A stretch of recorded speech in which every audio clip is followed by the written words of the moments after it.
j'ai toujours su que ma mission dans la vie, c'était de partager pour faire changer les perceptions.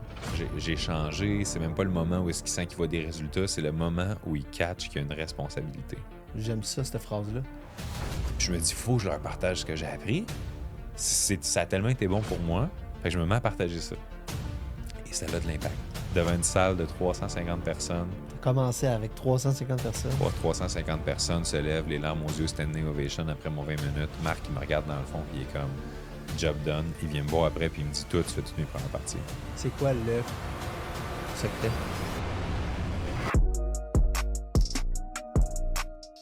This is the GE of Podcast. You are the only person who can make this work, and you're also the only person who can fuck this up. Aujourd'hui, à Corporate Gangster, on reçoit Manu Lemire, entrepreneur, conférencier, auteur, best-seller. Manu Lemire a accepté notre invitation pour venir nous parler de à quel point c'était important pour lui d'avoir un impact positif dans la vie des gens, aider les gens à se développer. Une très belle histoire, Manu, qui lui a permis rapidement de se développer lui-même pour devenir la personne qui est aujourd'hui. Manu Lemire, bienvenue à Corporate Gangster. Merci. Merci de m'accueillir en tant que corporate gangster. Yeah, merci d'avoir accepté l'invitation. Manu Lemire, écoute, Manu, je t'ai découvert il y a quelques temps. J'ai commencé à te suivre sur les réseaux, commencé à regarder le contenu que tu faisais. J'ai adoré le contenu, puis je me suis rendu compte que ça faisait quand même très longtemps que tu étais dans le monde des conférenciers, coaching personnel, Ouais. développement personnel. Puis, écoute, puis quand on parle de longtemps, je parle au moins 10 ans que tu fais ça. Ouais, ça fait une quinzaine d'années. Wow! Puis tu me disais que tu avais 33, fait que tu avais 18, Exact. 19 quand tu as commencé? Ouais. Quand même, à cet âge-là, pour être aussi développé, j'ai vraiment hâte d'entendre qu'est-ce qui s'est passé avant pour te faire switcher, là, puis Exact. tomber là-dedans. Manu, tu viens de où à la base? De base à Trois-Rivières, c'est là que j'ai grandi, TR. tu vois. Ah, ben oui, conférencier depuis 1994. Exact. J'adore la coupe. Pas pire, hein? C'est une longueuil de fierté, là. Wow! Fait que tu grandis à Trois-Rivières. Est-ce que... Ben, t'es né, t'as grandi à Trois-Rivières, t'as resté là un bout? Ouais, jusqu'à 2015 avant d'aller à Québec. 5 ans à Québec, après ça Montréal, après ça Rive-Sud de Montréal. OK. Puis jusqu'à ce jour, j'ai pas été retrouvé par la police, donc je continue de me déplacer au besoin. Manu Lemire, un trifluvien, on va Oui, dire. la Wow. trifluvie, wouh! J'aime ça. Puis, parle-moi donc un peu de ton enfance, Manu. Comment ça se passe à la maison? Comment tes parents, est-ce qu'ils étaient encore ensemble? Est-ce que tu es élevé seul? Parle-moi un peu de ça. Super simple. Je suis né dans un contexte de violence conjugale et familiale, drogue, alcool, criminalité, tout ce que tu peux imaginer, extrême pauvreté. Mon père a fait en sorte de détruire complètement la vie de ma mère et ma vie pendant les premières années de mon existence, ce qui a fait en sorte que les batailles judiciaires en sont suivies pour obtenir la garde à temps plein. À l'âge de 4 ans, on obtient finalement une garde partagée, ce qui est un pas vers l'avant. La garde partagée d'une fin de semaine sur 2 devient éventuellement une visite supervisée par moi avec un travailleur social qui devient éventuellement, regarde, tant qu'à voir mon fils juste une fois de temps en temps, aussi bien de couper cela. Mon père s'en va en Colombie-Britannique et ciao bye, c'est terminé pour le lien parental. Et à partir de là, c'était moi puis ma mère qui essaie de se reconstruire de ces années de trauma-là, against the world. Tout simplement, jamais eu de beau-père dans ma vie par après, fait que ça a vraiment été nous deux forever. C'est pour ça, donc, que t'as pas eu le choix d'évoluer assez rapidement. Tout à fait. Il a fallu que je devienne un adulte très jeune. Et ben, tu sais, aujourd'hui, je suis très, très, très reconnaissant pour cette enfance-là. Ouais. Il fallait que ça arrive comme ça. Ton père est parti étudier à 4 ans? 6. 6 ans, OK. Puis tu as vécu la violence au travers, Yes. drogue, alcool, tout le mélange. Ouais. Ta mère en a subi les conséquences aussi. Effectivement. Wow. Puis, comment que ça a été de grandir sans paternel, sans figure paternelle? Je te dirais un peu comme Luke Skywalker, qui... non, mais... J'aime ça. Non, mais pour vrai, tu sais, blague à part, ma mère m'a déjà dit qu'elle m'avait demandé quand j'étais jeune, est-ce que papa il te manque? Puis j'avais répondu non. Mais comme juste naturellement, ben non. Tu sais, parce que, Tu te souvenais qu'est-ce qui te faisait vivre? en quelque sorte, Ouais. tu sais, c'était juste mieux comme ça, puis ça se ressentait, puis tout le monde le savait. Fait que dans un sens, tu sais, tu peux pas vraiment savoir ce que tu manques quand tu l'as pas. Ouais, t'as T'sais, raison. puis si j'avais eu, exemple, un super bon père, puis là, mon père s'en va, là, je m'ennuie, Ouais. sûrement. Mais là, j'aurais pas pu savoir c'était quoi avoir un bon père, quelque chose comme ça. Fait que c'était difficile pour moi d'en vouloir un. Là, puis c'est sûr que des fois, quand je voyais des amis qui partaient au chalet ou qui avaient des choses, des papas, je trouvais, j'enviais en quelque sorte Ouais. ces vies-là. Puis je trouvais que ça avait l'air plus facile, puis tout. Puis tu sais, j'ai commencé à travailler super jeune aussi pour être capable d'aider. Puis c'est ça, tu sais, je pense que j'ai grandi beaucoup quand j'ai commencé à prendre plus conscience des choses, éventuellement, en vieillissant, parce qu'au début, tu es juste un enfant, tu sais, tu penses à jouer, puis whatever. Là. Absolument. Puis Mais c'est bon, ça. J'aimerais rajouter quelque chose là-dessus. Moi, c'est v'là pas long que j'ai réalisé que, tu sais, le jeune David, parce que j'ai grandi pas de père, moi aussi, c'est le jeune David a manqué d'un père, mais en grandissant, tant que tu fais pas le travail de comprendre tes patterns, puis comprendre le OK, j'ai manqué de père, puis c'est pour ça que j'ai ces patterns-là, c'est pour ça que j'ai cette blessure d'abandon-là. Ben, je m'en étais pas nécessairement rendu compte, mais je l'ai gelé, mettons, pendant 10 ans dans la drogue, alcool, sortie et tout ça. Puis là, quand tu fais comme Chris, pourquoi je faisais ça? OK, c'est dû parce que j'ai pas eu de père, abandon, X, Y, Z. exact. Fait que toi, tu t'en es rendu compte assez jeune, je pense. Ouais, ben en fait, j'ai été extrêmement privilégié de découvrir la croissance personnelle dès l'âge de 17 ans. Ouais. Fait que ça a été un cheminement extraordinaire parce que justement, avant, j'avais l'impression que la vie, c'est pas juste, les autres sont chanceux, moi, je suis pas chanceux, ils ont de l'argent, je suis pauvre, ils ont un papa, j'ai pas de papa, tu sais. Je me faisais intimider, taxer, tout ce que tu peux imaginer. Fait que le fait que mon père parte n'a pas été la fin de mes soucis, on s'entend. Là. Tu sais, j'ai passé toute une enfance et une adolescence à vivre les contre-coups de ces blessures-là, finalement. Probablement le début de tes soucis, j'imagine. Exact, exact. Puis à 17 ans, quand j'ai commencé à reprendre le pouvoir sur ma vie, en fait, c'est tout simplement... c'est la plus belle chose qui peut arriver à quelqu'un, là. C'est même pas genre, ah, j'ai changé. C'est même pas le moment où est-ce qu'il sent qu'il voit des résultats. C'est le moment où il catch qu'il y a une responsabilité. Wow, j'aime ça, cette phrase-là. Fait que ça, à 17 ans, ça a été le déclic de « Oh, OK, peut-être que la vie a fait ça de moi jusqu'à maintenant, mais c'est à moi de décider qu'est-ce que je vais faire avec. » Ouais. Puis, est-ce que tu découvres la croissance personnelle au travers de des livres ou vraiment juste prise de conscience? Parce que moi, on va dire la prise de conscience, c'est faite en lisant des choses. Puis là, demander, tu fais « Oh, OK, tu catches, puis là, tu relates à ta vie. » Fait que toi, c'est-tu dans un livre? C'est-tu avec d'autres gens? Ouais, ça a été via des livres. C'est vraiment ça qui a commencé mon cheminement. Le Guerrier Pacifique, entre autres, qui est un livre par Dan Millman, qui a vraiment été le début, si on veut, de mon cheminement. Puis, tu sais, je pense que, justement, c'est une erreur, puis je vais oser le dire, que plusieurs personnes font, de penser qu'ils n'ont pas besoin de faire de la croissance personnelle parce qu'ils se disent, moi, je fais déjà beaucoup d'introspection, je pense déjà tout le temps à genre, je m'évalue, puis nanana. Mais tu sais, you don't know what you don't know. Tu sais, c'est pas pour rien, je veux dire, OK, mais sinon, ça sert à rien d'aller à l'école dans aucun domaine, ça sert à rien d'apprendre un cours de cuisine, ça sert à rien de... Tu sais, c'est pas pour rien qu'il y a d'autres personnes qui ont un vécu, qui ont une expérience, c'est pour des fois nous faire refléter des choses qu'on n'est pas capable de voir nous-mêmes. Fait que, tu sais, on va avoir tendance à questionner nos croyances, nos patterns, mais on questionnera pas ceux qu'on se rend pas compte que c'est des patterns. Je catch. Ouais, je comprends. Fait que c'est pour ça que des livres, ça peut avoir... Tu sais, c'est l'accès à un nouveau schéma de pensée par quelqu'un qui a pris le temps, des années de sa vie souvent, pour écrire quelque chose qui, lui, est arrivé à la suite de plein d'introspection, des suivis en psy, des whatever, des mentorats. Ouais. Fait que, tu sais, c'est hallucinant comme source d'information, la lecture. Puis pourtant, tu sais, il y a beaucoup de personnes qui sautent pas là-dessus à pieds joints. Là. Oui, absolument. Je pense que tout le monde devrait lire, puis tout le monde devrait faire de la croissance personnelle, comme tu dis. C'est justement ça, le pourquoi, selon moi, présentement, il y a autant de malades, autant d'anxiété, puis autant de problèmes mentaux. Les gens prennent pas le temps de faire de la croissance personnelle, s'introspecter, puis de comprendre à quel point ils ont justement une responsabilité aussi. Là. Tu sais, à 17 ans, tu as compris la responsabilité que tu avais sur ta vie, puis que c'était juste toi qui allais te sauver, probablement. Sur ma vie, sur mes réactions, sur mes émotions, sur... parce que, tu sais, tout est une question de perception. Absolument. Puis cette phrase-là, qui est la plus cliché ever, à part « rien n'arrive pour rien », mais tu sais, tout est une question de perception. Tu dis ça à quelqu'un, il va faire « ben oui, genre, je comprends, je le sais », mais intégrer ça, là, puis réaliser que si, par exemple, quelqu'un te fait de la peine, il te fait refléter la partie de toi qui a la possibilité de se faire de la peine par ce qu'il a fait.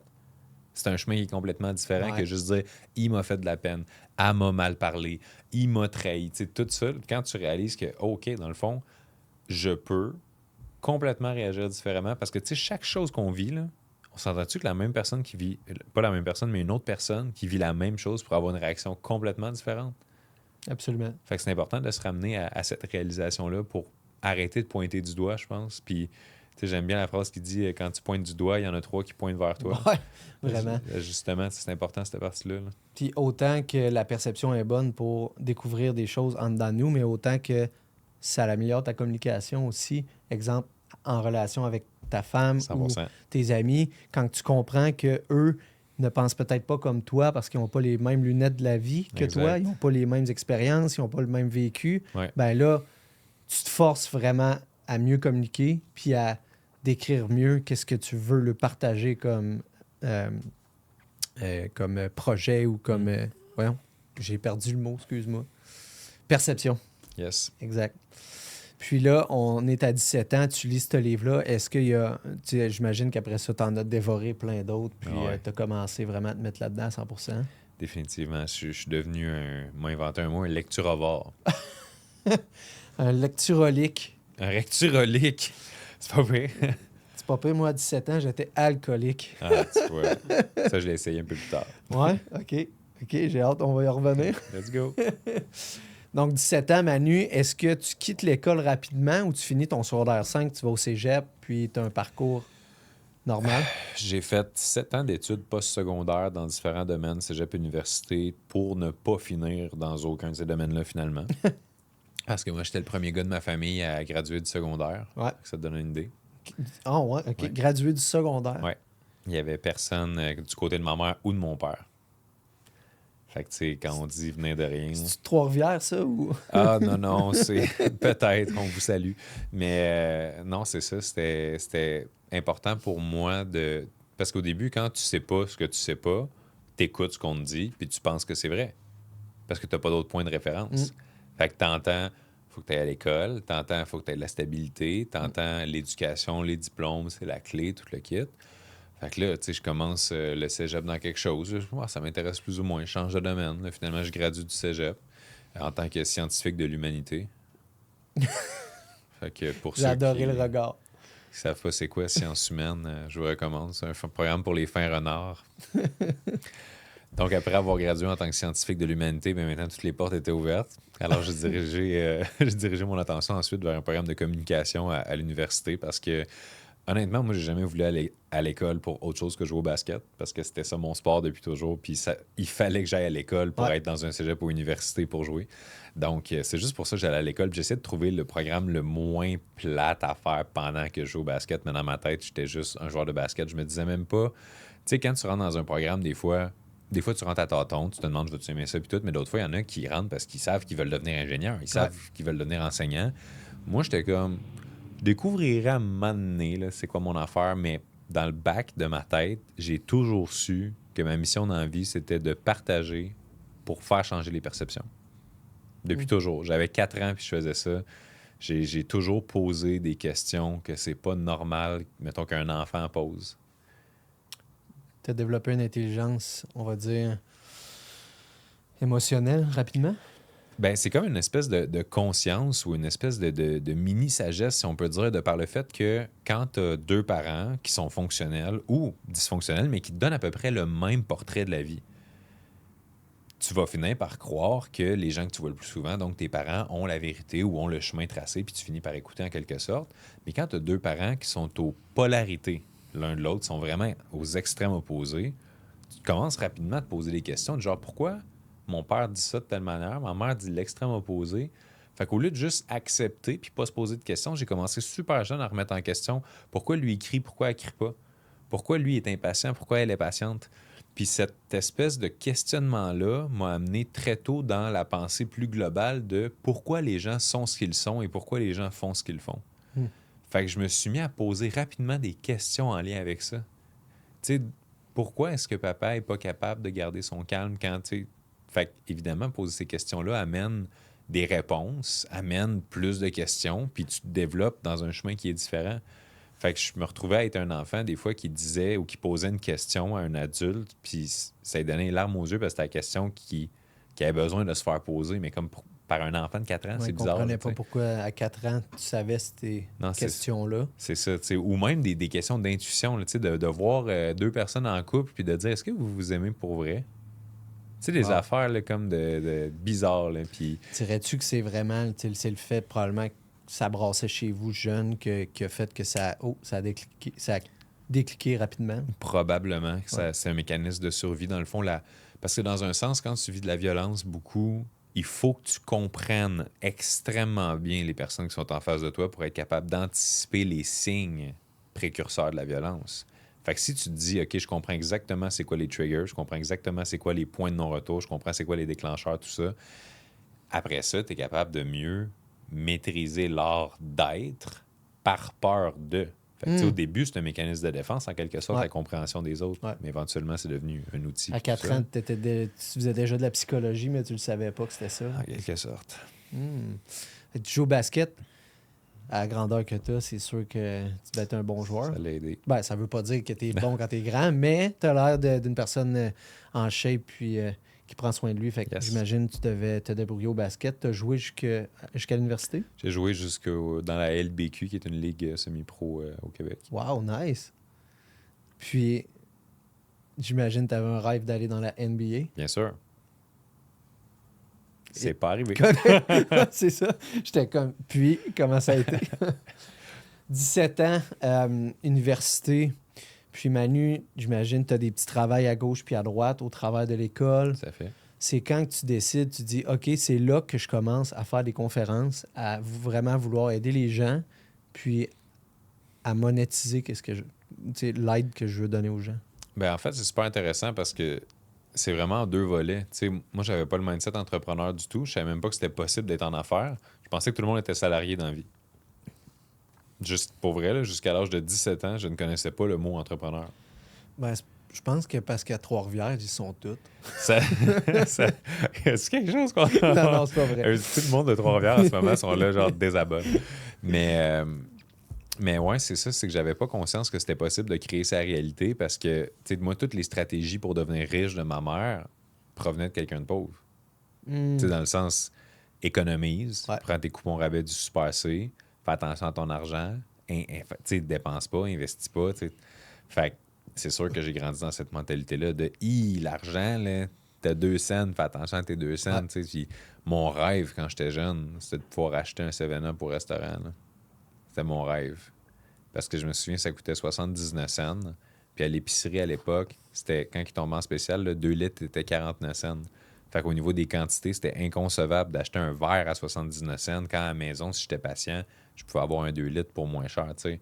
Fait que de grandir dans cette mentalité-là, tu sais, à Pâques, quand je recevais un chocolat, au lieu de regarder si c'était un dinosaure, whatever, j'allais regarder le nombre de grammes, puis je me rappelais si c'était plus ou moins de grammes que l'année d'avant pour dire, mettons, à ma tante, comme j'associais l'amour de hey, pourquoi j'ai moins de grammes que l'année passée. Ah, Je me sentais que ouais, c'était à ce point-là là, que j'avais cette mentalité-là de faut pas perdre, là, faut faire attention, puis tout. Fait que, est-ce que j'ai perdu le flow de la question? Il n'y a pas de C'était trouble, quoi? mais moi, j'allais dire, c'est fou à quel point c'est important quand on est jeune, la bonne éducation des parents au niveau, justement, de l'argent puis de toutes ces choses-là, parce que on est jeune, on est des éponges, ça reste, puis c'est dur à se débarrasser après Yes. ça. Là. Puis je viens de me rappeler c'était quoi la question. C'était en lien avec quand est-ce que j'ai commencé, Exact. puis quand est-ce que je voulais le monétiser. Ben, c'est que de base, je voulais pas le monétiser parce que je savais pas, en quelque sorte, que c'était possible de le monétiser. Si on se ramène à l'époque du guerrier pacifique, je lis un livre, c'est un game changer pour moi, ça fait une méga différence. Et là, je suis juste tellement excité de ce que je viens de lire. Je me sens tellement mieux, je me sens tellement plus heureux, je me sens tellement plus en contrôle de mes moyens que je pense à tous mes amis, dont certains souffrent ici et là pour différents aléas de la vie, un problème de couple, un problème d'échec scolaire, whatever. Puis je me dis, faut que je leur partage ce que j'ai appris. Ça a tellement été bon pour moi, je vois pas pourquoi ça pourrait pas les aider, ne serait-ce qu'un 10 tu sais. Fait que je me mets à partager ça. Et ça a de l'impact. Je sais pas pourquoi. Je me rends compte que je crée des shifts parce que j'arrive à bien vulgariser les concepts. Comme ça, la personne n'est pas obligée de lire le livre pour avoir le breakthrough. Tu sais. Fait que là, je me mets à créer ici et là, bien malgré moi, certains breakthroughs chez des amis qui éventuellement parlent à d'autres amis en mode « Ah, si ça va pas, parle à Manu. » tu sais. He's the guy. Tu vas voir, c'est le fun de parler avec, ça fait du bien, tout ça. Et progressivement, éventuellement, je me mets à me dire, OK, comment je peux faire pour rejoindre plus de monde? Parce que ma propre souffrance, c'est en quelque sorte éliminé progressivement quand je me rendais compte que je contribuais positivement à la vie de quelqu'un d'autre. Quand t'as aidé les autres. Fait que c'est vraiment là que j'ai trouvé mon alignement plus de vie, si on peut dire. Tu sais, ce qui était en moi depuis toujours, mais que je réalisais pas que ça peut être un life purpose, finalement. Exact. Fait qu'éventuellement, j'ai voulu rejoindre plus de gens. Puis là, long story short, j'ai écrit un article dans le journal étudiant du cégep. L'article est revenu avec tellement de retours positifs que là, finalement, les gens du journal m'ont dit « On veut que tu aies une chronique chaque semaine ». Je commençais à écrire chaque semaine dans le journal. Fait que là, ça me permettait, avec un article, de rejoindre tout le monde dans le cégep. Puis là, ça commençait à faire boule de neige. Tu sais, on parlait de mes articles au début des cours de philo en groupe pour parler de tout ça. Puis après ça, à l'université, j'ai continué à écrire un peu. Puis là, quand j'ai quitté l'université, j'avais plus mon moyen de rejoindre les gens. Puis c'est là que j'ai ouvert ma page Facebook pour pouvoir transférer mes écrits sur le web. Fait qu'on parle de genre 2010, je pense, la création de ma page Facebook. Wow. Puis, tu sais, à ce moment-là, je pense, là, c'est rendu plus populaire le développement personnel, mais dans ce temps-là, ça commençait tranquillement. On n'en voyait pas autant. Puis les gens n'avaient pas aussi accès à l'information que là, maintenant, en 2024. Ben, c'est un peu ça le point. La croissance personnelle, je pense que ça a toujours été populaire. C'est juste que les médias sociaux ont donné plus aux jeunes. Tu sais, c'est plus les jeunes qui sont arrivés sur les médias sociaux au début ou qui adoptaient une nouvelle technologie. Puis eux n'étaient pas encore nécessairement en développement personnel. Fait que ça donnait l'impression que le monde qu'on voyait en ligne, c'était moins populaire puis tout ça. Mais c'est juste qu'il y a comme eu une arrivée tardive là, de personnes un peu plus qui étaient déjà là-dedans. Mais ouais, il y a eu une belle croissance des dernières années. On l'a vu, là, mais c'est drôle. Mettons, tu penses aux années 2014-2015, c'était que des carrés avec des quotes dedans. Il y avait rien que ça sur Facebook. Là, c'était des rien n'arrive pour rien. C'est vrai. Be strong. Ouais. Ah, c'est bon. Puis là, tu as commencé ta page. Tranquillement, pas vite, j'imagine. Tu as commencé à te faire solliciter pour aller donner des conférences? En fait, pas du tout. Parce que, tu sais, il faut que tu penses au fait que je commence tout ça, puis j'ai 18 ans. Fait que T'es jeune, là. je suis jeune en tabarouette Ouais. pour avoir de la crédibilité. Ouais. Sauf que là, je suis rendu quand même à, mettons, 21. Je quitte l'université, 22, tout ça. Puis je suis rendu avec 4 ans d'expérience, tu sais, quand même, parce que ce que j'ai pas dit, c'est que tu l'as survolé tantôt. Je me suis mis à lire des livres, mais comme minimum un livre par semaine, là. Tu sais, je lisais. Fait que finalement, je créais ma propre formation en croissance personnelle de manière autodidacte. Ouais. Je créais mes compétences, je créais Puis mon expérience venait du fait que je disais toujours au fur et à mesure à tout le monde, je le vulgarisais ce que j'apprenais. Puis là, Puis, tu sais, au travers de ça, t'as encore des trucs à régler, toi aussi, ton enfance, là. Que Ah ouais, là, tu ben, lis, c'est- plus tu lis, plus que tu comprends qu'est-ce qu'il faut que tu fasses. c'est puis- never ending. Puis je Exact. pense qu'un des pièges de la croissance personnelle qu'il a fallu que je me libère en cours de route, c'est justement réaliser qu'il n'y a pas de fameux moment où tu as le breakthrough ultime qui te permet d'être heureux pour de bon puis de pouvoir te dire job done, ma croissance personnelle est faite. Ouais, c'est ça. C'est une job à long terme. là, tout le Exactement. temps. Ouais. Puis c'est souffrant quand tu es dans l'illusion que tu deviens assez conscient, assez sage, assez mature pour être au-dessus des problèmes, au-dessus des émotions, littéralement. Puis là, boum, il arrive quelque chose, puis la vie te remet en face que hey, t'es un humain. Et là, tu tombes encore plus haut parce que tu te sentais un peu immunisé à Ouais. ça de par le travail que tu as fait. Asti que je comprends. Ouais, j'ai déjà vécu ça. là, Ouais. absolument. Fait que tu te dis, voyons donc, j'ai tellement d'outils, j'ai tellement lu, puis tout, comment ça me fait aussi mal, comment ça, je l'ai pas vu venir, comment tu sais. Fait que là, la culpabilité embarque là-dedans, ça peut devenir un loup. Puis tu sais, selon si t'es capable de t'en sortir vite ou pas, ça peut avoir des grosses conséquences. Là. Faut que tu retournes aux bases après. Puis les conférences, ça commence à quoi? On était là, 24. On était là 24 Ouais, ans. 24 ans. Première conférence. Parce que dans le fond, je suis allé assister à un atelier d'écriture parce que je voulais à ce moment-là tu sais, transférer mes écrits en livre, je voulais devenir auteur. Parce que mon but, ça a toujours été. Tu sais, j'ai jamais pensé en mode business, j'ai jamais pensé en mode argent, j'ai toujours pensé en mode impact. Ouais. Fait que mon but, c'était que ma façon de voir la vie qui m'avait libéré et que je m'étais rendu compte avait libéré tellement de gens à travers mes amis, à travers les lecteurs des journaux étudiants, les gens sur ma page Facebook. À l'époque, je suis rendu peut-être à 5000 abonnés, mettons, après 7 ans de travail dans le domaine, si on peut dire. Mais, tu sais, je veux dire, 5000 abonnés en 7 ans, c'est rien, là. On s'entend, c'est vraiment un de plus par semaine ou presque. Là. Ouais. Et là, j'assiste à un atelier d'écriture à Laval et je reçois en quelque sorte une opportunité parce que c'était Mark Fisher, qui est un auteur très prolifique. Ben oui, j'ai lu une couple de livres de Marc. Yes. Fait que c'est Marc qui donnait l'atelier. Et Marie-Ève, la femme qui était en charge de l'organisation de ces événements grand public, tournées de conférences, ateliers, tout ça, ça donne qu'elle était assise à côté de moi. Parce que, tu sais, show up first puis stay up late, là. Fait que j'arrive en premier, j'ai la meilleure place, je suis direct en face du lutrin puis tout. Là. Elle est assise à ma droite, partage nos histoires. On réalise les deux, c'est le guerrier pacifique qui a été le point d'éveil à la croissance personnelle. Fait que là, on devient plus proche en une seule journée, tu sais. Puis finalement, elle me dit, Manu, t'as tellement une histoire hallucinante, t'as-tu déjà pensé à donner des conférences? Là, moi, je disais, j'y ai pensé en tabarouette, tu sais, c'est un rêve. Moi, je veux juste rejoindre le plus de gens possible, livres, conférences, peu importe les moyens, name it. Elle me dit, je vais aller t'arranger quelque chose. Wow. À part, elle va voir Marc, puis là, elle jase avec. Puis là, elle vient me voir, elle dit il a dit non. Tu sais, j'ai essayé de faire en sorte que tu puisses faire sa première partie, peut-être dans un événement, puis tout. Puis là, j'ai dit regarde, il n'y a aucun problème, il n'y a rien qui arrive pour rien, je vais continuer mon chemin un jour ou l'autre. Tu sais, c'est pas une porte qui se ferme, ça veut dire que c'est la fin de mon histoire. Puis elle est comme non, t'es trop inspirant, ta minute. Là, je vois, elle retourne voir Marc, puis là, elle est comme tellement, tu sais, dans une autre énergie, tu sais, tu le vois, elle, qui est en train de le chicaner quasiment. Là, elle revient me voir, puis elle dit il a dit oui. Ah ouais. Je suis comme quoi? Wow. Elle a mis sa job en jeu. Elle dit si tu donnes pas sa chance à ce jeune-là, j'organise plus tes événements, Marc. Fait qu'il a accepté de me donner 5 minutes en première partie d'une conférence qu'il donnait 1 an plus tard à Québec, devant une salle de 350 personnes. Tu as commencé avec 350 personnes. 350 personnes, première conférence à vie. Puis c'est qu'est-ce que je me suis dit? Parce que des fois, il faut faire un mélange de saisir les opportunités, mais les créer en même temps. Ouais. J'ai 1 an pour préparer 5 minutes. Qu'est-ce que tu veux que je fasse en 5 minutes? Salut tout le monde, ça va bien? Je m'appelle Manu Lemay, merci d'avoir été là. Bonsoir, je m'en vais. Tu sais, c'est 5 minutes, là. Ça passe très vite. Fait que là, je me dis, bon, je vais créer 20 minutes. Mais je vais faire un 20 minutes tellement extraordinaire que jamais il va me regarder dans le fond en faisant un petit signe de « Hey, c'est fini », tu sais. Fait que ça, c'est mon pari un peu, tu sais, I bet on myself, là. Fait que là, je prépare ma conférence. Je pars de Trois-Rivières, je m'en vais à Québec, je me vomis dans la bouche tout le long tellement que je suis stressé. C'est sûr. J'arrive là-bas, puis littéralement, là, tu sais, j'ai mon veston du village des valeurs, tu sais, j'ai... Non, mais for real. Puis tu sais, des fois, vous seriez surpris, hein, il y en a des pop pour pas cher. Ah ouais, c'est vrai. Tu sais, quand tu commences, là, va au village. Ouais. Puis là, je suis tellement nerveux, mais je réussis à deliver parce que je me suis préparé, puis tout ça. Puis il y a une phrase que j'aime bien qui dit « Miracle happens when preparation meets opportunity ».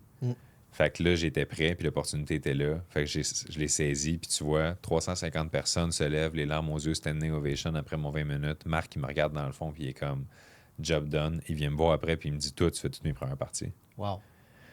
Tu devais capoter à ce moment-là. Oui, fait que là, ça a été le début de quelque chose de grand parce que j'étais allé faire son prochain événement à Montréal, puis tout ça. Puis tu sais, là, à partir de ce jour, je n'ai jamais eu à aller porter un CV nulle part ou à essayer de vendre mes services comme conférencier. Ça a juste parti de là. Ça a juste de là. parti comme une traînée de poudre, puis les gens qui étaient dans la salle étaient comme « Je veux que tu viennes parler à mes employés, je veux que tu viennes parler à ma team, je veux que tu viennes. » Fait que ça a commencé comme ça. Wow. Puis c'est quoi? Dis-moi donc, qu'est-ce que tu as parlé un peu? Ah, c'est simple, c'est ma recette de guacamole. Non, imagine. J'ai juste mis ben de l'émotion. Ça fait 20 minutes, là, j'étais comme brasse. Non, c'était une conférence sur la thématique de... En fait, le type de conférence que Marc donnait ce jour-là, c'était l'amour, seul ou en couple, comment le vivre au quotidien. Puis moi, j'ai décidé de créer quelque chose autour de ça, puis autour de l'impact, puis de l'importance de ne pas minimiser la capacité qu'on a de changer des vies avec les plus simples actions.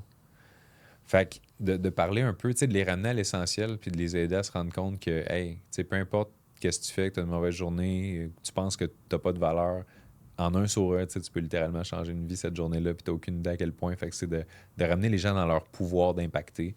Puis je pense que ça a été touchant parce qu'il y a beaucoup de monde, tu sais, je voyais dans leurs yeux que c'était comme une espèce de rappel de, hey, c'est vrai dans le fond, tu sais.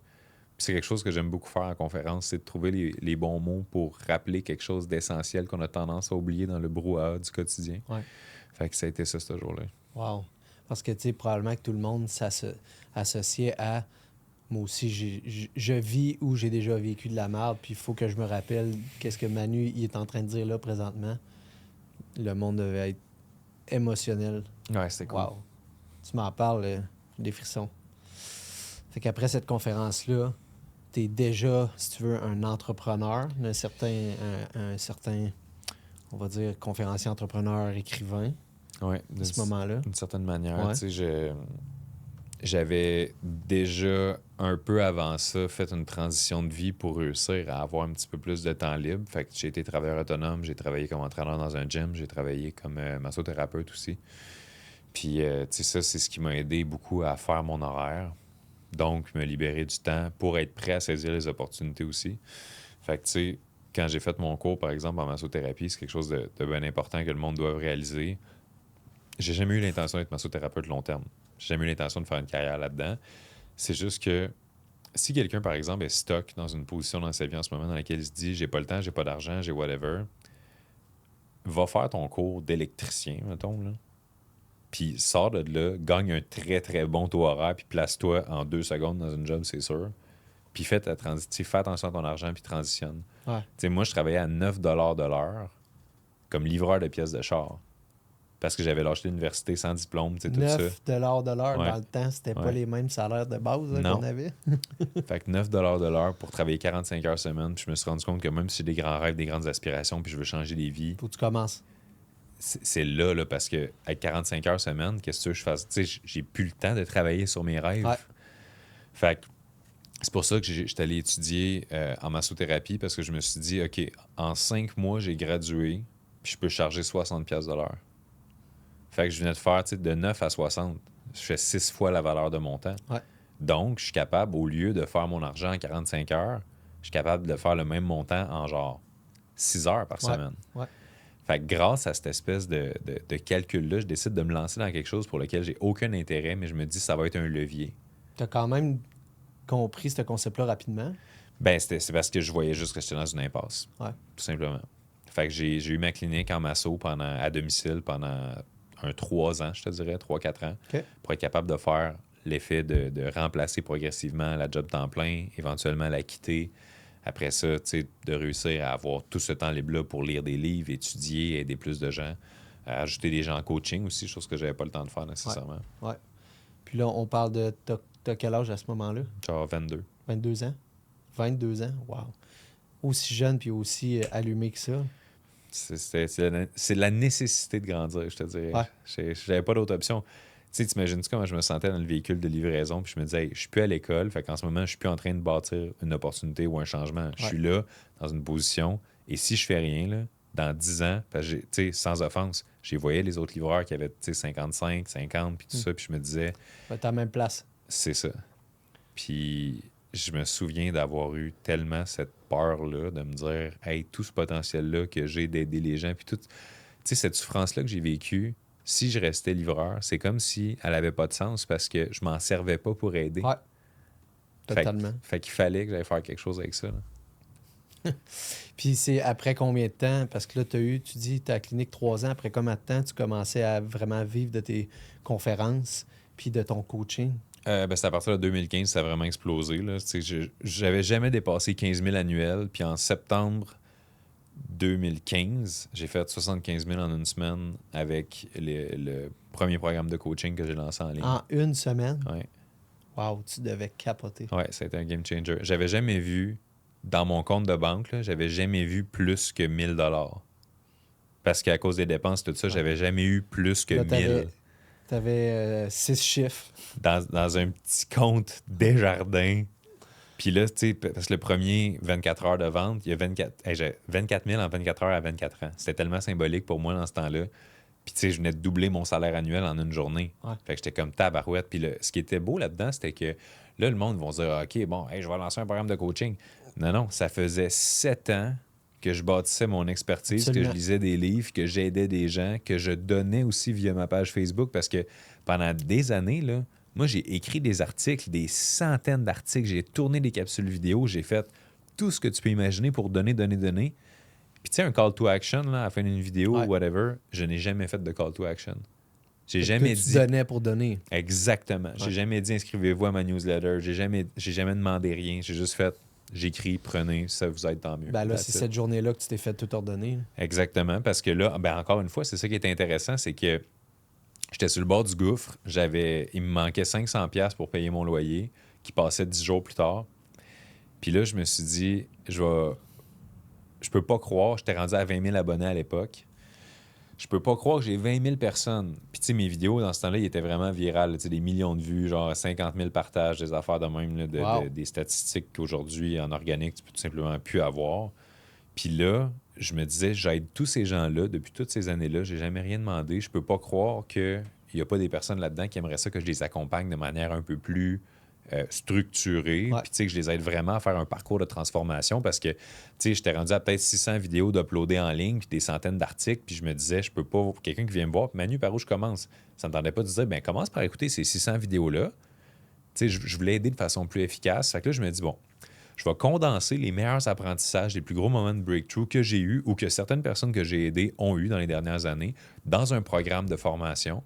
Et là, je crée ce programme-là en 10 jours et la veille de mon loyer, c'est là que je le mets en ligne. Puis je dis, hey, tout le monde, ça fait des années que je travaille à vous aider. Puis tout, si jamais vous voulez aller plus vite ou apprendre genre le résumé des affaires les plus importantes que j'ai appris, cliquez ici, inscrivez-vous. Puis là, moi, je me dis, si je fais une vente à 500$, ça paye mon loyer. Tu vendais 500? Ouais. Tu as fait 24 000 Ouais. en une journée? Ouais. Fait que j'ai fait 48 ventes la première journée, puis c'est ça, là, ça a fait 150 ventes dans la semaine qui a suivi. Wow. Puis c'était quoi le programme? Est-ce que c'est un accompagnement en groupe ou individuel? C'est un accompagnement en groupe. OK. Ouais. Sur un an. Hey, sur un an? Ouais. OK, quand même. Ouais. Puis, tu as continué à en vendre durant l'année, j'imagine? Ah non, moi, écoute, quand j'ai fait 75 000 en une semaine, j'étais comme, je suis riche. Retraite, c'est Ah fini. non, c'est ça. Là, j'étais comme, t'appelles mon fiscaliste, hey, achète-moi une maison Bahamas, whatever, tu sais. Non, je savais même pas c'était quoi un fiscaliste à l'époque. Je savais même pas c'était quoi de l'impôt. Oh. Salut, guys, Revenu Québec, yeah! Mais non, pour de vrai, fait que là, j'ai mangé à la claque, tu sais, parce que comme, tu sais, je fais 75 000, je dépense 75 000. Fait que là, tu achètes les nouveaux meubles, tu changes de lifestyle, tu changes de trucs, puis tu n'as aucune conscience de, surtout, tu sais, venant du milieu que je viens, mon éducation financière, c'était genre, tu mets 5 cents par jour en épargne, puis c'était ça que je savais. Fait que là, évidemment, j'ai jamais voulu, en fait, vu que c'était beaucoup d'argent pour moi à l'époque, je me suis pas dit, je vais bâtir un momentum par rapport à ça, puis je vais me créer des millions, puis tout. Je me suis plus dit, ah, c'est le fun. Ça veut dire que je suis rendu à une place dans la vie où je peux travailler fort pendant ça de temps, rien faire pendant 6 mois, retravailler fort pendant ça de temps. Fait que, tu sais, je faisais des coups pendant les 2-3 années suivantes. C'était comme, je fais un mois à 125 000, je travaille plus 6 mois. Je fais une semaine à 100 000, je travaille plus 4 mois. Tu faisais quoi pendant 4 mois? Ah, mais je voyageais. Là. Ouais, Je pense ok. en 2016, j'ai dû faire 10 voyages dans Ok, l'année. Là. ok, Tu sais, c'était, je profitais. Tu sais, c'était la Tu première. faisais de quoi au moins? Tu pas chez vous à regarder Netflix? Ah, non, pas du c'est tout. ça. Là, tu sais, je faisais toutes les choses que j'avais jamais pu faire Ouais. parce que j'ai toujours été dans Ouais. une situation précaire. Fait que, tu sais, puis là, j'ai toujours été un gars super généreux. Là, je suis devenu généreux à l'extrême. Tu sais, tu ramasses tes chums au resto, tu pognes la table de 10, Ben oui, let's go. c'est clair. Tu sais, parce que dans ma tête, c'est à ça que ça sert l'argent, c'est une énergie. Puis, tu sais, j'ai toujours aimé donner, puis aimé voir les yeux des gens quand tu leur donnes, c'est tellement le fun. Fait que j'étais comme, hey, si je peux faire ça à plus grande échelle, c'est malade. Tu sais, fait que là, tu croises un itinérant, tu lui donnes un 50 au lieu de lui donner un 5 parce que t'es comme, c'est malade. Tu sais, Ouais. c'est juste, c'est ça la nouvelle réalité. Fait que, ouais, ça ressemble à ça. Ouais, j'adore ça. Puis j'adore le fait que tu dises l'argent, c'est de l'énergie. Tu sais, je dis pas que acheter du matériel, c'est pas correct, là, mais moi, j'ai tout le temps prôné les expériences avec, Définitivement. justement, que ce soit mon ex, ma blonde ou des amis, genre, venez, je vous apporte là, puis c'est moi qui paye, puis ça va être malade, au lieu de acheter un bien matériel, Ouais. vivre une expérience avec des gens. Ben oui. La connexion que tu vis avec eux pendant Ben ce oui. moment-là, c'est malade. Manu, je voulais revenir. Tu as eu un beau début là, quand même, parce que, un beau début, je veux dire, tu as eu une enfance difficile, mais après ça, 18, 19, 20, ça va déjà bien. T'as-tu eu un autre, peut-être, drop? Là? On parlait tantôt d'alcool. Tu semblais peut-être avoir eu un... Dans mes années, tu sais, parce que tu dis 18-19, ça allait bien. Non, ça allait vraiment pas bien. J'étais Ok. cassé, tu sais, justement, jusqu'à 24 ans, j'ai jamais dépassé genre le 12, 13, 14 000 par année. Tu développais déjà au moins, par contre. Ben, je développais, mais tu sais, c'est souffrant d'être comme...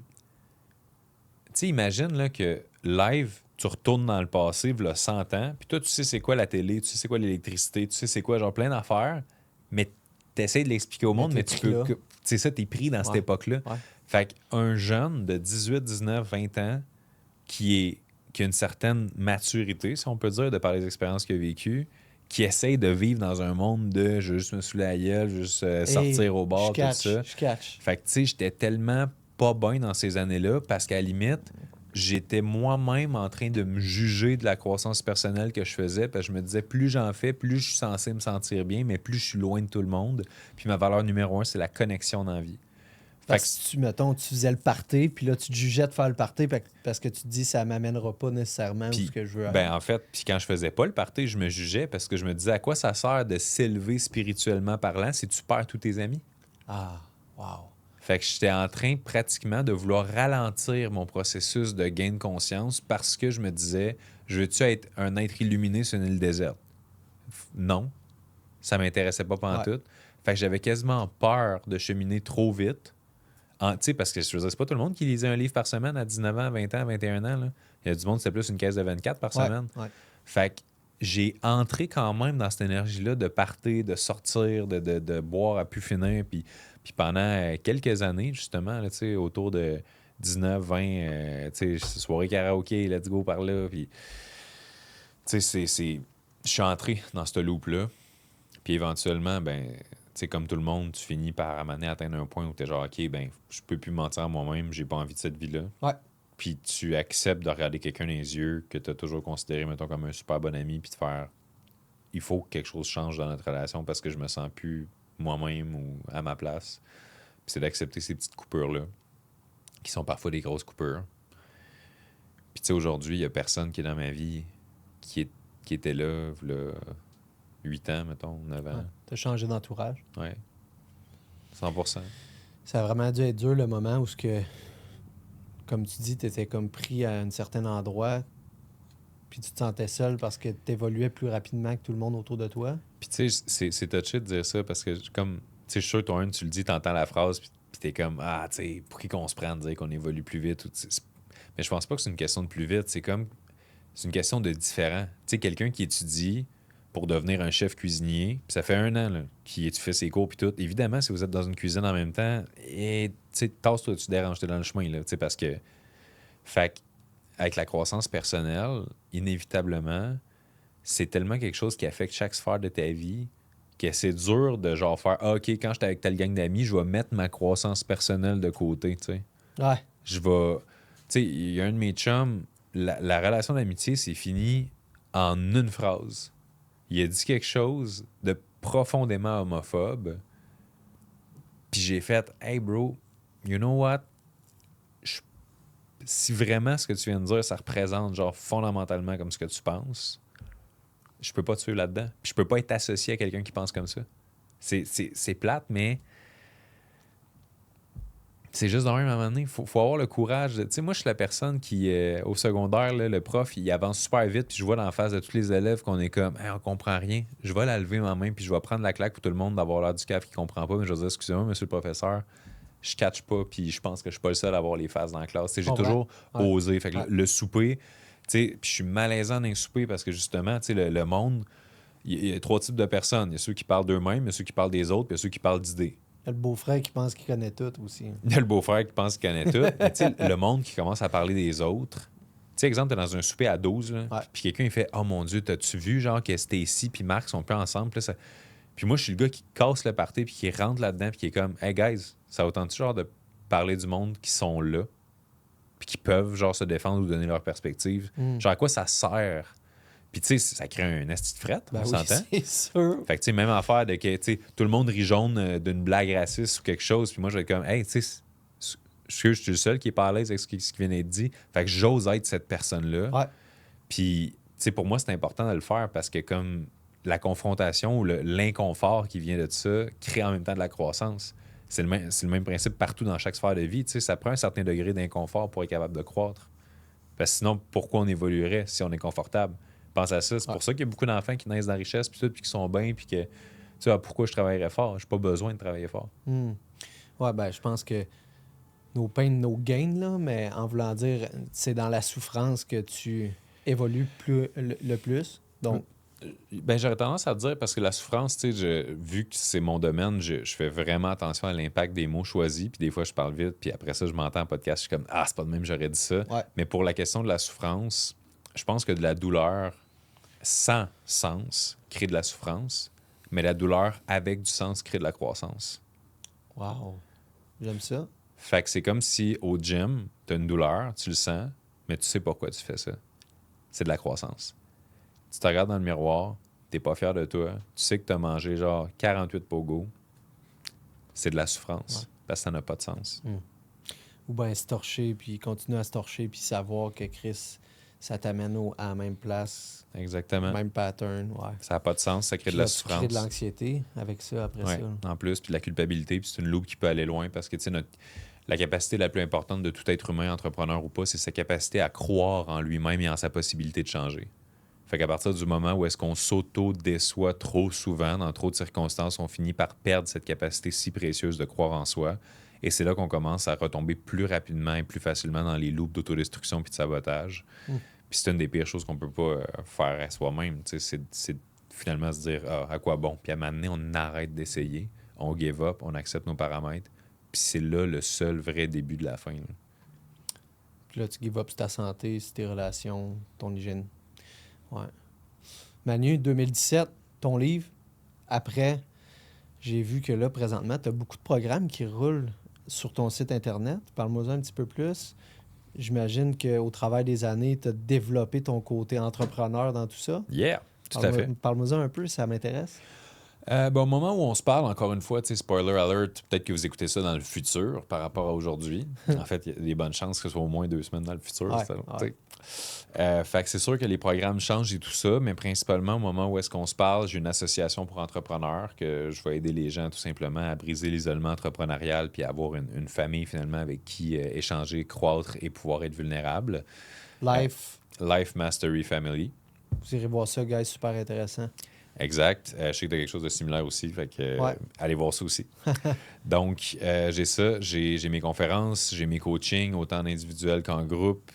J'ai des bootcamps aussi pour entrepreneurs qui sont plus à un stade de démarrage cette fois-ci. Ouais.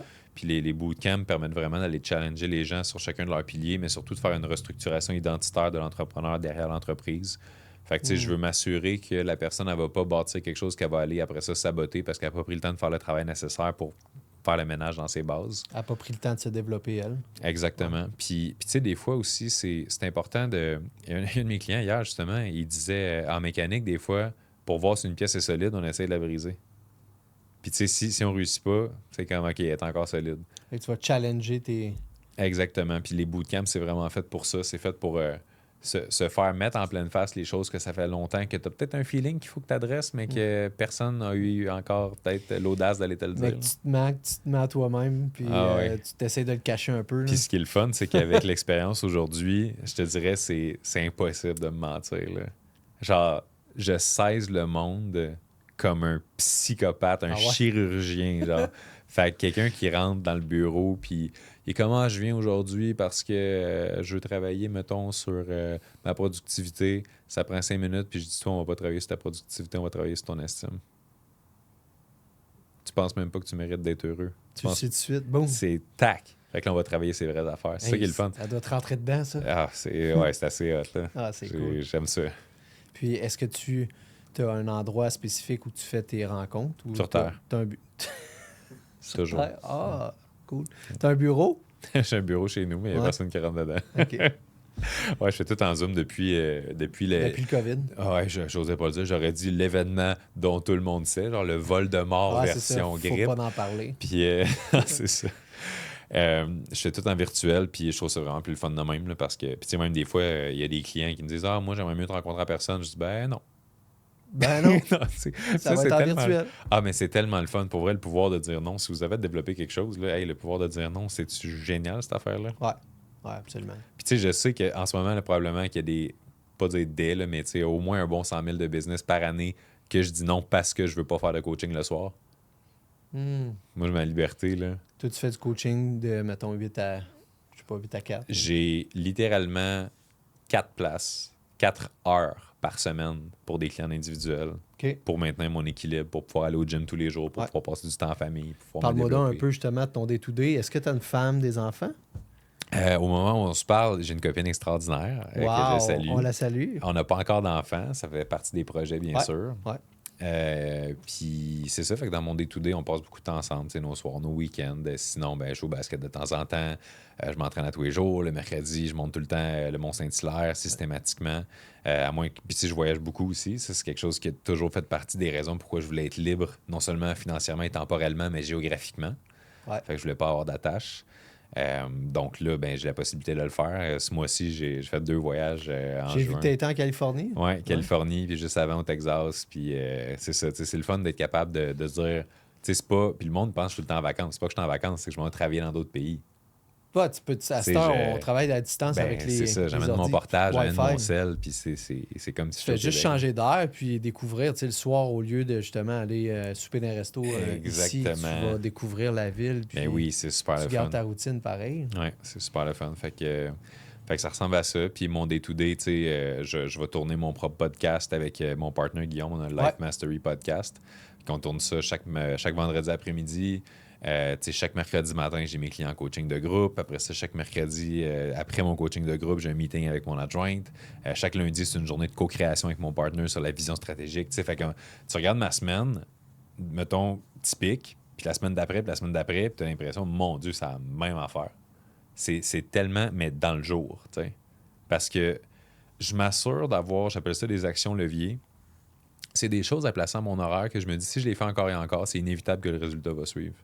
Fait que si chaque semaine, je crée du contenu en studio, c'est inévitable, ça va être payant. C'est clair. Si chaque semaine, je parle de vision stratégique avec mon partner, c'est inévitable, ça va être payant. Si chaque semaine, j'ai telle période pour coacher mes gens en groupe, je leur donne de la valeur, ça va être payant. Constance. C'est La ça. constance. Même affaire pour le corps, même Ouais. affaire pour le temps de qualité en couple. Fait que... J'adore ça. Puis, présentement, est-ce que tu travailles, tu as des employés, tu me disais, voyons, excuse-moi, tu disais que tu avais une assistante avec Yes. toi. Est-ce que tu as d'autres gens avec qui tu fais affaire? Oui, ben en sous-traitance, on Ouais. a plusieurs personnes tu sais, dans différents domaines, niveau production, Ouais. photo, vidéo, graphisme, branding, tout ça, programmation. Mais j'ai mon partner, Guillaume, pour tout l'univers du Life Mastery Universe. Tu sais qu'on a Life Mastery Podcast, Life Mastery Family, Life Mastery Bootcamp, Life Mastery Workshop, Life Mastery Everything. Fait que pour la maîtrise de la vie, hein, Ouais. pour ceux qui nous écoutent en français.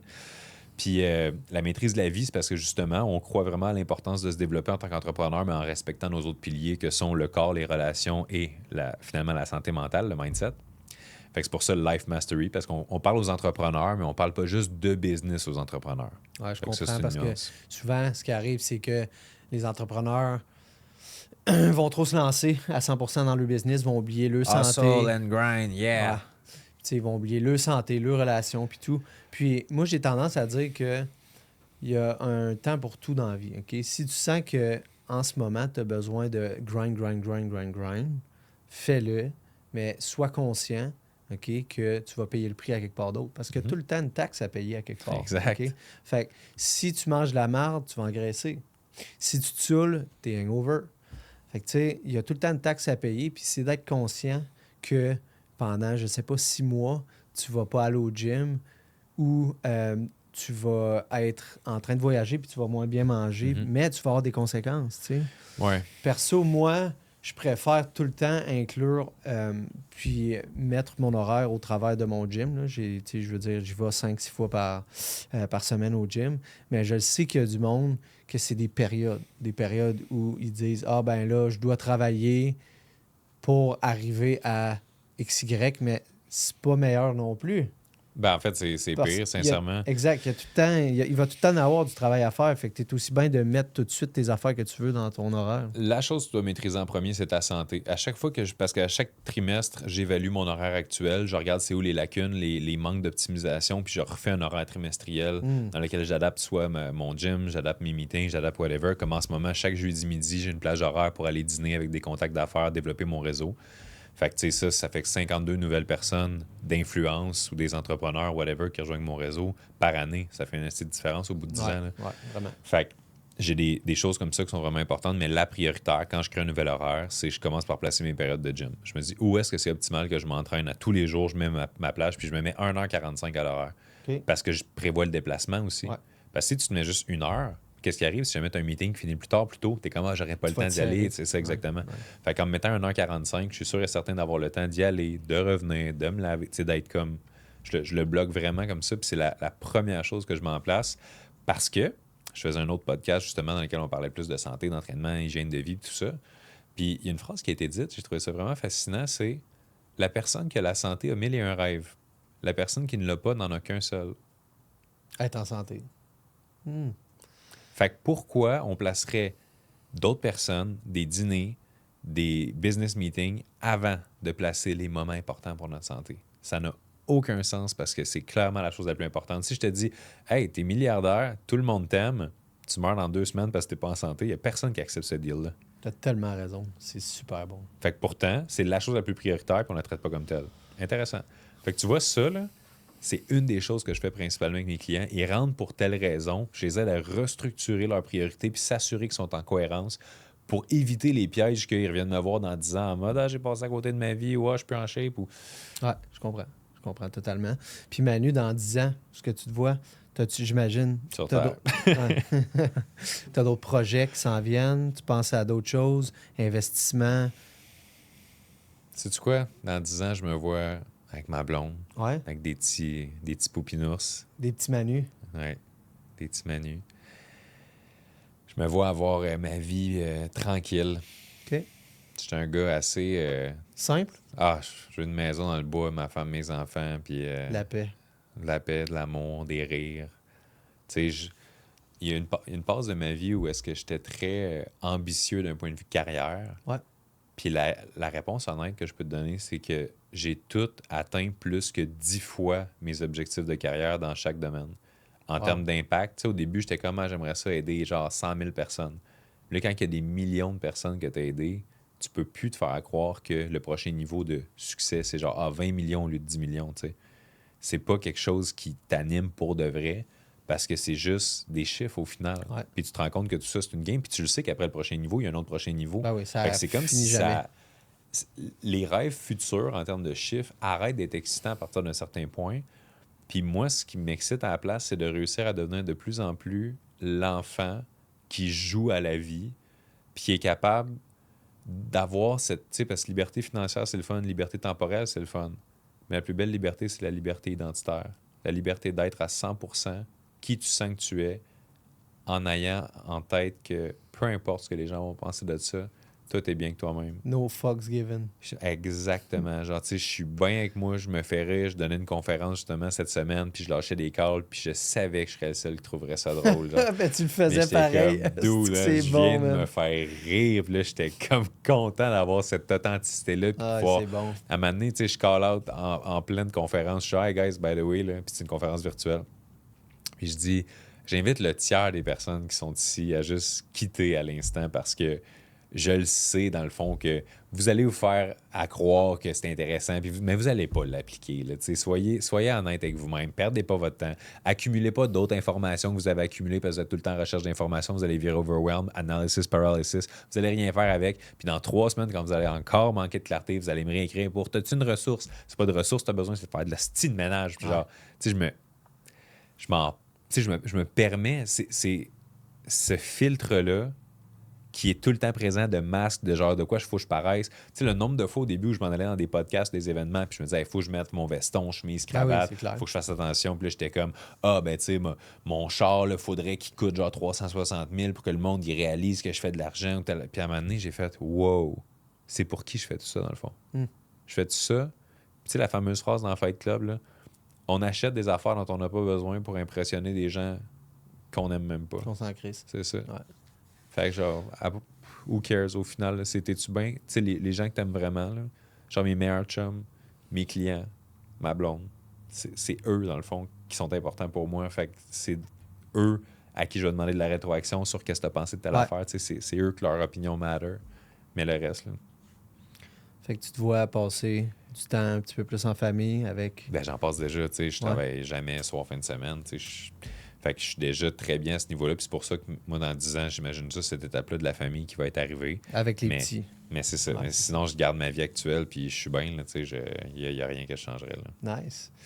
Manu, écoute, je continuerai ça encore bien longtemps, mais on va devoir y aller avec une dernière question.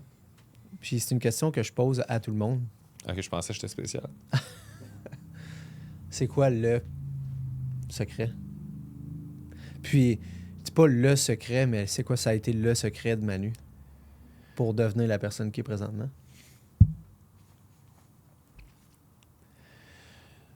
Assumer qu'on a toujours le choix. Wow. Dans tellement de contextes, on agit sur le pilote automatique parce qu'on s'est fait raconter des histoires ou on s'est nous-mêmes raconté des histoires par rapport à « ceci est vrai ». C'est dur, faire de l'argent, c'est une histoire. Ça marche plus, ces réseaux sociaux comme ça marchait, c'est une histoire. Tout ce qu'on se raconte, quand on prend le pas de recul nécessaire pour se rendre compte que c'est juste une histoire qu'on se raconte, c'est là qu'on peut avoir le déclic de faire « OK, mais what if tout ça, ce que je me raconte en ce moment, c'est pas vrai? » Puis qu'il y a une autre histoire qui existe. Une histoire, puis c'est ça que mon coach m'aidait beaucoup dans la dernière année à réaliser. Est-ce que l'histoire que tu te racontes par rapport à telle chose supporte ta vision ou est-ce qu'elle nuit à ta vision? Genre, je trouverai jamais de personne qui fait autant de croissance personnelle que moi ou que nanana, ou tu sais, ça va être dur de... C'est toutes des histoires. Mais ça supportait pas ta vision. C'est ça. Fait que de réaliser que, ah oui, il existe quelqu'un out there avec qui ça va cliquer, ça va être fluide, et tu sais. Ou exemple, ah, ça peut pas être beau dans tout, ça peut pas être parfait. Tu sais, c'est toutes des histoires, là. Ou bien, tu sais, les gars qui ils sont rendus à une trentaine d'années puis qui disent, les dad bod, les filles aiment ça, tu sais. C'est une autre histoire. Puis, tu sais, c'est banal, là, mais c'est que je catch qu'est-ce que tu veux dire. On se met à chaque jour, là, on a une petite histoire qu'on se compte, puis c'est pour ça, au bout de la ligne, qu'on prend pas action, souvent. Eh oui. Wow. On justifie notre inaction à cause de croyances qu'on croit dur comme fer, mais qui pourtant ne sont que justement des histoires qu'on se raconte. Fait que réaliser qu'on a le pouvoir de choisir, c'est pas pour rien que le titre de mon livre, c'est ça. Le pouvoir de choisir, c'est le pouvoir de choisir. La seule chose qui est universellement équitable, je te dirais, en ce monde, c'est le fait qu'on peut pas tout choisir qu'est-ce qui nous est arrivé, c'est qui nos parents, c'est quoi notre milieu, mais on pourra toujours choisir la personne qu'on a envie d'être. Et c'est ça l'ultime pouvoir, parce qu'ultimement, cette personne-là qu'on choisit d'être, c'est elle qui crée notre réalité ensuite. So life is plutôt fair par rapport à ce qu'on pourrait imaginer. J'adore, Manu. Merci beaucoup pour ton temps encore. Merci de m'avoir reçu, c'était super le fun. Ouais, puis écoute, on a encore à se dire, je pense, fait que peut-être potentiellement un part 2. Ben, pourquoi pas? Puis si jamais il y a des gens qui ont apprécié ça aujourd'hui et qui auraient envie d'en savoir plus sur mon univers, sur les réseaux sociaux, c'est Man Lemire, fait que principalement Instagram, Absolument. YouTube, Spotify, Facebook, Man Lemire everywhere. Écrivez-moi, ça me faire plaisir Site de répondre à vos Internet questions. aussi? Non, allez pas sur mon site Internet. mon site, on travaille là-dessus. Là. C'est une vraie blague. Allez me voir sur les réseaux puis on va jaser à la place. Puis YouTube aussi, je pense que tu as un podcast que tu viens de partir, Ouais. Life Mastery Podcast. Life Mastery Podcast. Vous irez voir ça, guys.